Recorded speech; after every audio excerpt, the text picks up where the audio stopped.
Hello guys, welcome to the channel.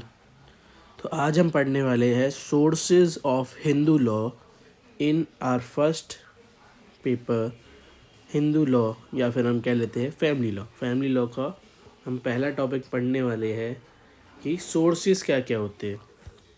ठीक है, देखो सोर्सेज दो कैटेगरी में बटे हैं। एक तो एंशियंट सोर्स, मतलब पुराने ज़माने से चलते आ रहे हैं, और एक मॉडर्न सोर्स। एंशियंट सोर्स में पढ़ते हैं श्रुतिज, स्मृतिज, कंबाइन, ठीक है, जिसके हम कहते हैं डाइजेस्ट और कमेंट्रीज।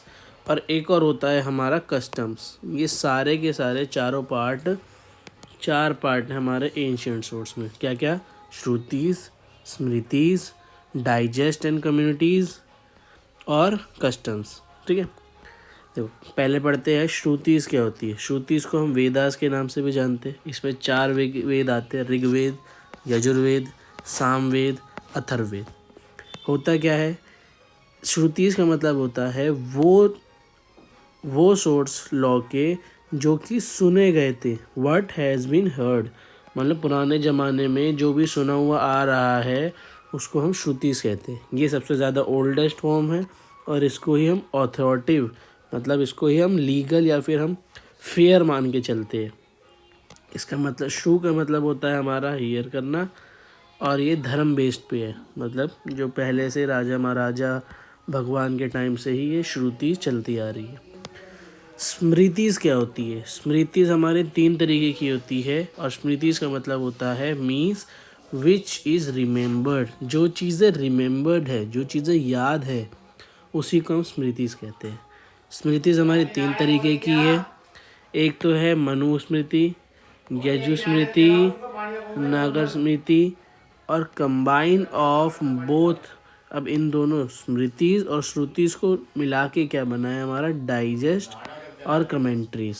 ठीक है, both come smritis and smritis divide into Mitakshara and Dayabhaga. अब ये दो तरीके के श्रुतिज और स्मृतिज को मिला के मिताक्षरा और दयाभागा में बांटा गया है।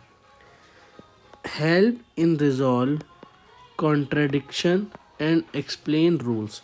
ये हेल्प करता है कॉन्ट्राडिक्शंस को रिजॉल्व करने में, ख़त्म करने में। मतलब कोई भी कॉन्ट्राडिक्शन है, कॉन्ट्राडिक्शन मतलब कोई भी प्रॉब्लम है तो उस प्रॉब्लम को ख़त्म करने में हेल्प करेगा, और हमें रूल समझाने में भी हेल्प करता है। मिताक्षरा क्या है? मिताक्षरा एक ब्रीफ कंपीडियम है, एक कलेक्शन है किनका?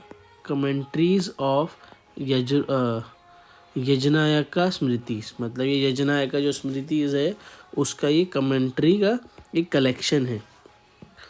दयाभागा क्या है? It is a digest of all codes.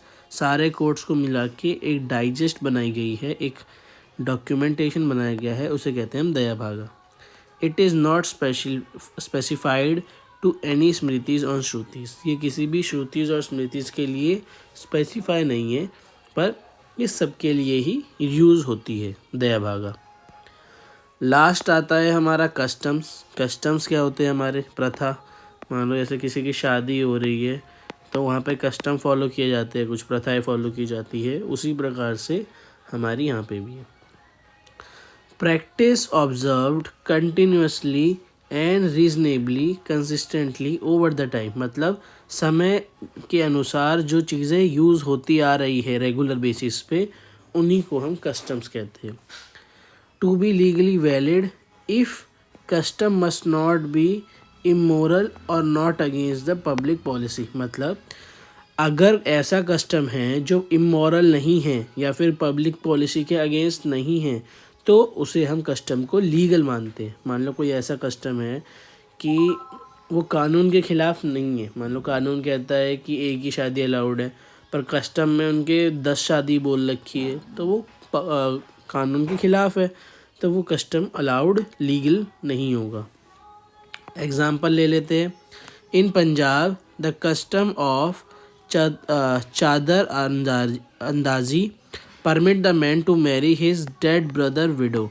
मतलब पंजाब में क्या होता है, अगर उसके भाई, मान लो एक पर्सन है, उसका भाई की डेथ हो जाती है, तो वो अपनी भाभी से, मतलब अपने भाई की बीबी से, विडो से शादी कर सकता है। तो ये पंजाब में कस्टम है। रिकॉग्नाइज वैलिड, अब इसको रिकॉग्नाइज किया जाता है वैलिड। क्यों? क्योंकि इसमें कोई भी पब्लिक के खिलाफ कोई भी चीज़ नहीं हो रही, ठीक है, तो ये एक वैलिड कस्टम है। एक और एग्जांपल ले लेते हैं। In animals movie the Abrar widow marry with his brother, मतलब अब्रार, तुमने एनिमल मूवी देखी होगी जहाँ पे अब्रार जो था वो मर गया था, तो उसकी जो बीबी थी जिसके ट्विंस हुए होते, तो उससे वो उसका भाई शादी कर लेता है। तो ये एक कस्टम है जो कि पंजाब में फॉलो किया जाता है। अगला है हमारा ये मॉडर्न सोर्स, इसको हम पढ़ेंगे अपनी नेक्स्ट पार्ट में।